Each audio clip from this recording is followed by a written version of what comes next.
না। এবার আমি হব ওই কৈলাসপুরের একচ্ছত্র অধিপতি।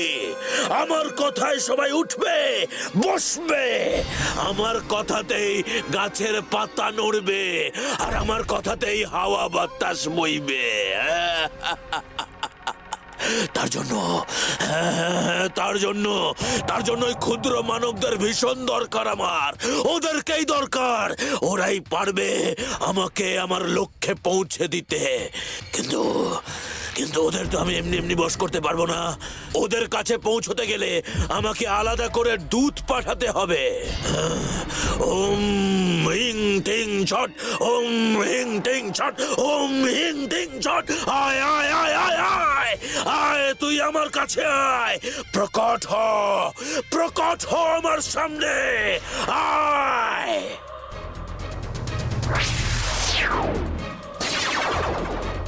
এই তো এসেছে ও। প্রণাম প্রভু। বলুন, আমাকে কেন স্মরণ করলেন আপনি? কারণ তুই পারবি আমাকে ওই ক্ষুদ্র মানবদের কাছে পৌঁছে দিতে। ক্ষুদ্র মানব কারা প্রভু? আর আমি কিভাবে আপনাকে তাদের কাছে পৌঁছে দেব? শোন, অনেক অনেক ক্রোশ দূরে একটা দ্বীপ আছে। সে ভারী আশ্চর্য দ্বীপ। সেখানে মানুষ আছে ঠিকই, কিন্তু তারা আকারে অতি ক্ষুদ্র। সেখানকার সেই মানুষরাই হলো ক্ষুদ্র মানব, আর আমি তাদের বশ করতে চাই। আমি তাদের বশ করব, বশ করে নিজের হাতের মুঠোয় রাখবো। ওরা হবে আমার দাস, ওরা হবে আমার হাতের পুতুল। আমি যেমনটা বলবো ওরা তেমনটাই করবে। ওদের দিয়েই আমি গোটা কৈলাসপুরকে একেবারে ধ্বংস করে দেব। আমাকে কি করতে হবে প্রভু? শোন, তুই ওই দ্বীপে গিয়ে ওই ক্ষুদ্র মানবদের ওপর অত্যাচার কর। ওদের এত অত্যাচার কর যাতে ওরা অতিষ্ঠ হয়ে ওঠে। আর ওরা অতিষ্ঠ হলে তবেই তো আমার লাভ। তবেই তো আমি আমার কাজ সম্পাদন করতে পারবো। তবেই তো আমি ওই কৈলাসপুরকে শেষ করে দিতে পারবো। কিরে, পারবি তো? তুই পারবি তো এই কাজটা করতে? খুব পারবো প্রভু, আপনি শুধু একবার আদেশ করুন। বেশ বেশ বেশ বেশ বেশ, তবে যা ওই দ্বীপে যা। ওই দ্বীপে গিয়ে ওই ক্ষুদ্র মানবদের জীবন একেবারে নরক করে তোল তুই।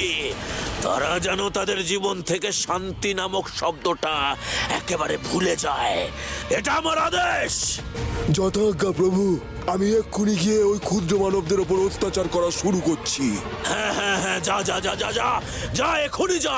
আপনি কিছু চিন্তা করবেন না, আমি আপনার সব আদেশ পালন করব।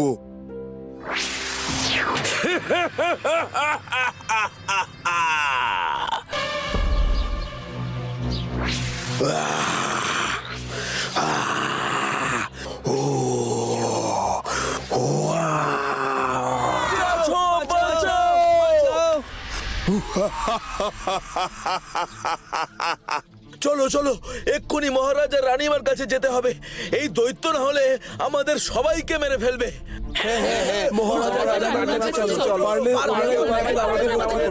রক্ষা করতে। মহারাজ, রানীমা, আমাদেরকে বাঁচান, বাঁচান আমাদেরকে। বড় বিপদে পড়ে আপনাদের কাছে এসেছি। আপনারাই শেষ ভরসা এখন। হ্যাঁ মহারাজ, হ্যাঁ রানীমা, আপনারা সকলের কথা ভাবেন। আপনারাই তো বলেন সব প্রজারা আপনাদের সন্তান তুল্য। এই সন্তানদের দয়া করে রক্ষা করুন। শান্ত হও তোমরা। কি হয়েছে সেটা খুলে বলো। কিসের বিপদ তোমাদের? আমরা থাকতে তোমাদের কোনো ভয় নেই। তোমরা মন খুলে বলো কি হয়েছে। মহারাজ, রানীমা, এই দ্বীপে এক ভয়ঙ্কর দৈত্য ঢুকে পড়েছে। সেই দৈত্য সবার উপর আক্রমণ চালাচ্ছে। হ্যাঁ মহারাজ, হ্যাঁ রানীমা, ঘর বাড়ি সব জ্বালিয়ে দিচ্ছে সে। সবাইকে হাতের মুঠোয় ধরে ধরে ছুঁড়ে ফেলে দিচ্ছে। ফু দিয়ে ঝড় উঠিয়ে সব তছনছ করে দিচ্ছে। আমরা অতি কষ্টে নিজেদের প্রাণ বাঁচিয়ে আপনাদের কাছে এসেছি। আপনারা কিছু একটা করুন, নইলে ওই দৈত্য আমাদের সবাইকে একেবারে মেরে ফেলবে। কি কি বলছো কি তোমরা? আমার রাজ্যে দৈত্যের প্রবেশ, ওই দৈত্যের এত স্পর্ধা আমার প্রজাদের গায়ে হাত তুলছে। ওই দৈত্যকে যতক্ষণ না আমি বধ করতে পারি ততক্ষণ আমি অন্ন জল কিছুই গ্রহণ করব না। এই আমার প্রতিজ্ঞা। আমার প্রজাদের সুরক্ষার ভার আমি নিলাম। শুধু আপনি একা নন মহারাজ, আমিও নিলাম আপনার সঙ্গে প্রজাতির সুরক্ষার ভার। বেশ রানী, আমি এক্ষুনি যাচ্ছি ওই দৈত্যের সঙ্গে যুদ্ধ করতে, ওকে বধ করতে। আপনি একা যাবেন না মহারাজ, আমিও যাব আপনার সঙ্গে। যুদ্ধবিদ্যা আমিও তো কিছু কম জানি না। না না রানী, জেনে শুনে তোমাকে বিপদের মুখে আমি কি করে ফেলতে পারি? তুমি তো শুনলেই ওই দৈত্য